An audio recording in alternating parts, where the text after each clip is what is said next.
Welcome to white pot kitchen. நம்ம வேர்க்கடலை use பண்ணி எப்படி ஒரு பிஸ்கட் ரெடி பண்ணலான்னு பார்க்க போகிறோம். அதுக்கு நெய், ஆயில் நம்ம எதுவுமே யூஸ் பண்ண போகிறதில்ல.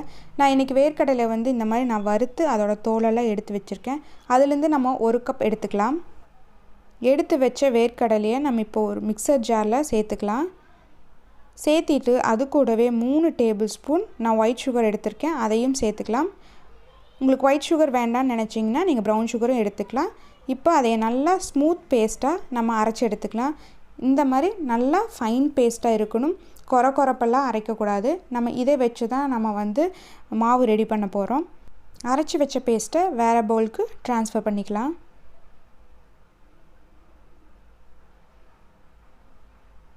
இப்போ நம்ம அது கூட நான் 1/4 கப் கோதுமை மாவு தான் சேர்க்க போகிறோம். நீங்கள் மைதா கூட ஆட் பண்ணிக்கலாம்.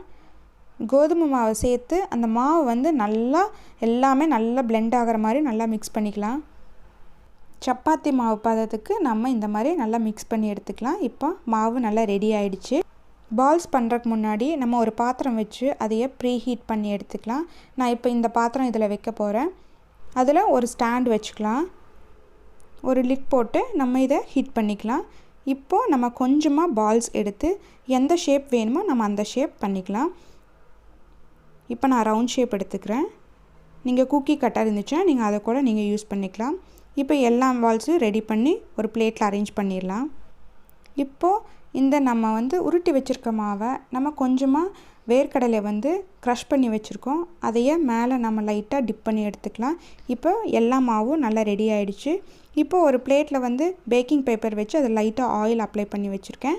இப்போ நம்ம ரெடி பண்ணி வச்சுருக்க எல்லாமே நம்ம இதில் அரேஞ்ச் பண்ணிக்கலாம். இப்போது அரேஞ்ச் பண்ண பிளேட்டை நம்ம ப்ரீஹீட் ஆகிருக்கிற இந்த பாத்திரத்துக்குள்ளே நம்ம வச்சிடலாம். வச்சு 20லேருந்து 25 நிமிஷம் லோ ஹீட்லேயே நம்ம நல்லா பேக் பண்ணி எடுக்கணும். இப்போது 20-25 நிமிஷம் கழித்து பார்க்கலாம். இப்போது நம்மளுக்கு சூப்பரான பீனட் பிஸ்கட் ரெடி ஆகிடுச்சு. இப்போது இது எப்படி வந்திருக்கு அப்படின்னு நம்ம இப்போது உடச்சி பார்க்கலாம். வெளியே கிறிஸ்பியாகவும் உள்ளே சாஃப்டாகவும் இருக்குது. ரொம்ப ஈஸியாக செஞ்சிடலாம். சிம்பிள் இன்க்ரீடியன்ட்ஸ் தான் இதுக்கு தேவைப்படுது. இதில் ஆயில், நெய், மைதா எதுவுமே யூஸ் பண்ணல. நீங்களும் வீட்டில் ட்ரை பண்ணி பாருங்கள். பிடிச்சிருந்தா லைக் பண்ணுங்கள், ஷேர் பண்ணுங்கள், கமெண்ட் பண்ணுங்கள்.